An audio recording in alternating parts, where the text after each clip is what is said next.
Bonjour à tous et bienvenue dans ce nouvel épisode de La Voix du Lion. Aujourd'hui, je voudrais vous parler de l'apprentissage. Et oui, vous n'êtes pas sans savoir qu'hier soir, il y a eu mon premier webinaire. Donc la première action que j'ai faite pour concrétiser ce virage professionnel que je suis en train de faire. Il y a forcément des choses que j'ai apprises, mais les processus d'apprentissage sont aussi au cœur du métier d'enseignant. Donc je pense que c'est un podcast qui est vraiment intéressant à faire aujourd'hui, post-expérience, juste le lendemain. Mais avant ça, je voudrais vous poser quelques questions.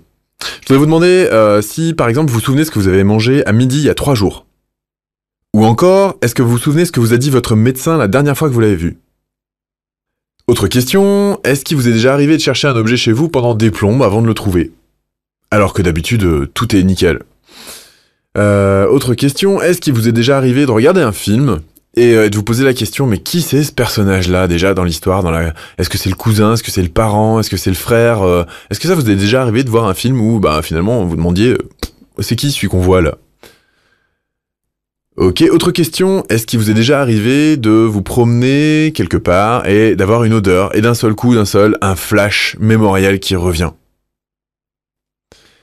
Et enfin, dernière question, est-ce que il vous est déjà arrivé de tomber à vélo, par exemple, ou de tomber de cheval, je ne sais pas, ça dépend de l'activité que vous faites, de tomber, et d'avoir ensuite mal, forcément, et d'avoir une difficulté à vous remettre sur la vélo, le moto ou le cheval, de ressentir une appréhension. Ok, donc si vous avez pu répondre de manière relativement claire à ces questions-là, c'est que vous avez finalement toutes les clés pour savoir comment on apprend. Comment est-ce qu'on mémorise les choses? Comment fonctionne la mémoire au niveau neurologique? Alors je vais pas rentrer dans les détails, mais en gros il y a 5 clés. La première c'est la concentration, la deuxième c'est la structure, la troisième c'est la répétition, la quatrième c'est l'émotion, et la cinquième c'est l'expérimentation. Alors, quand je vous ai demandé ce que vous aviez mangé à midi il y a 3 jours, si vous en rappelez pas, c'est normal. Pourquoi? Parce qu'on se concentre pas forcément sur ce qu'on va manger. En général, c'est quelque chose qui est quotidien, on va manger tous les jours. À moins que vous ayez eu un resto ou une occasion particulière, un anniversaire, quelque chose vraiment de spécifique. Très souvent, on a du mal à retenir ce qu'on a mangé parce qu'on le fait tous les jours. On n'est pas hyper concentré à ce moment-là. On pense à autre chose pendant qu'on mange très souvent. Alors que quand votre médecin vous parle et vous donne un diagnostic ou vous explique comment vous soignez, là, il y va de votre santé et a priori, vous êtes super concentré. Donc, vous vous en souvenez mieux. Ok? C'est vraiment la concentration dont vous allez faire preuve qui va faire la différence de mémorisation. Mais pas que. Il y a la structure aussi. Il y a où est-ce qu'on va stocker l'information dans son cerveau. Et la structure, je vous en ai parlé à travers le fait de chercher un objet chez soi pendant des plombes alors que d'habitude, il est rangé. Quand on a besoin de quelque chose et que c'est bien rangé chez soi, vraiment super organisé, eh bien on sait où aller chercher l'objet en question, on va le chercher, on le prend et on va s'en servir ou on passe à la suite. Pour ce qui est de la mémorisation, c'est exactement pareil. Quand on veut mémoriser quelque chose, l'endroit où on va stocker l'information, il est fondamental, il est déterminant. Dans quelle case? Alors ça va dépendre de la capacité d'abstraction, ça va dépendre aussi de ses capacités, neuronales. On n'a pas tous les mêmes, mais en tout cas, ce qui est sûr, c'est que si on ne le range pas au bon endroit dans sa tête, il va être très difficile de la ressortir. Donc le rangement chez soi ou le rangement dans sa tête, ça fonctionne un petit peu pareil. Ça s'appelle la structure d'information. Je sais pas si vous vous souvenez quand vous étiez à l'école, il y avait très souvent des profs qui oubliaient un titre. Il y avait le premièrement, deuxièmement, et après ils passaient direct au quatrièmement. Ça énerve tout le monde. Pourquoi ça énerve tout le monde? Parce qu'on ne peut pas structurer l'information quand il y a un saut comme ça. C'est le truc qui est insupportable. Et oui. Alors je peux vous assurer que tous les élèves là-dessus, ils sont sans pitié. Dès l'instant où il y a une erreur, bim, ils rentrent dedans. En tout cas, ils râlent. Et ils ont bien raison parce que leur information ne peut pas se structurer dans leur tête. Il y a la notion aussi de répétition. Alors il y a une règle quand on écrit des scénarios de films, c'est qu'il faut donner au moins 3 fois l'information à quelqu'un pour qu'il puisse la retenir. Il faut qu'elle soit répétée minimum 3 fois. Alors dans les scénarios qui sont pas forcément très très bien écrits ou alors qui sont écrits exprès pour embrouiller les pistes, eh bien des fois on voit un personnage et on se demande mais c'est qui celui-là? Ça veut dire qu'on n'a pas eu l'information 3 fois de qui il est. On n'a pas eu son nom et sa position dans l'histoire. Et ça c'est très dérangeant parce qu'on a l'impression de rien comprendre. Quand cette règle des 3 fois n'est pas appliquée, on regarde un film, on sort, on fait j'ai rien compris. Très souvent, ça arrive. Je sais pas, je sens que ça vous est arrivé aussi. Ok.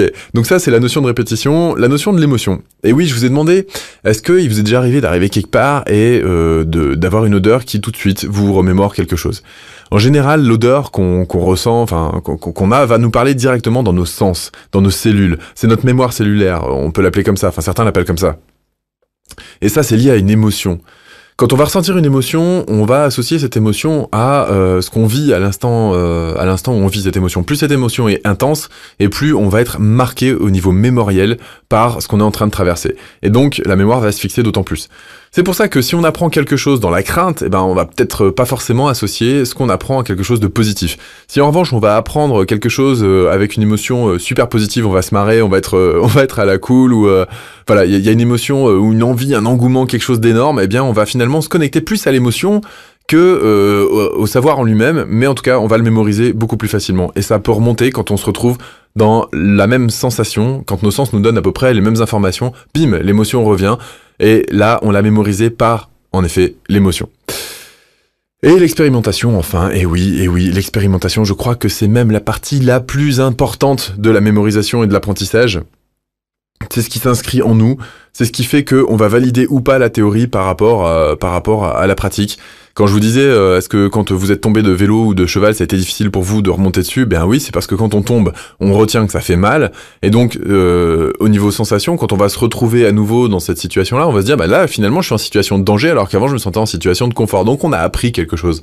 On a retenu que, ben, à ce moment-là, l'expérimentation nous a montré que il y avait un danger. Et donc, on va retenir par l'expérimentation. Si au contraire, on est dans une expérimentation de réussite, je sais pas, vous êtes en train de fabriquer quelque chose, et ce que vous êtes en train de fabriquer, ça fonctionne, même la cuisine. Allez, vous êtes en train de faire une quiche Lorraine, ok, la première quiche que vous faites, elle est ratée, bon, et vous persévérez, et un jour, vous réussissez à faire une quiche Lorraine qui est magnifique, super bonne, etc.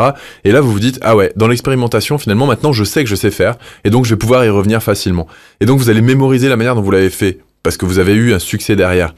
Donc voilà, la mémoire, elle fonctionne par la concentration, la structure, la répétition, l'émotion et l'expérimentation. Tout ça pourquoi? Tout ça pour donner du sens. Alors, j'en reviens maintenant à la question que je voulais aborder dans le début de ce podcast, à savoir, qu'est-ce que j'ai appris hier soir sur mon webinaire? Moi, ce que j'ai appris, ce que j'ai expérimenté, eh bien, c'est que je me suis lancé, j'ai agi, et puis maintenant, j'en suis dans la phase d'analyse, d'apprentissage. Et ce que j'analyse, c'est que, je pense qu'au niveau prof, on sent que le mec, il a quelques années de métier derrière lui. En tout cas, moi, c'est ce que j'ai pu voir, et c'est ce que j'ai pu relire dans les commentaires. L'information est structurée, elle est plutôt bien communiquée, c'est assez fluide, ça va, c'est relativement clair, le message il passe plutôt pas mal. En revanche, il y a quelque chose qui passe vachement moins bien, et là on le voit à la fin, c'est le moment où Antoine intervient un petit peu plus, c'est sur l'aspect marketing. Et ouais, je suis pas un vendeur, je suis pas encore un marketeur, et même si je suis persuadé que mon produit c'est de la tuerie, parce que franchement, pour ceux qui sont inscrits à la formation derrière, vous allez voir, vous allez vous régaler.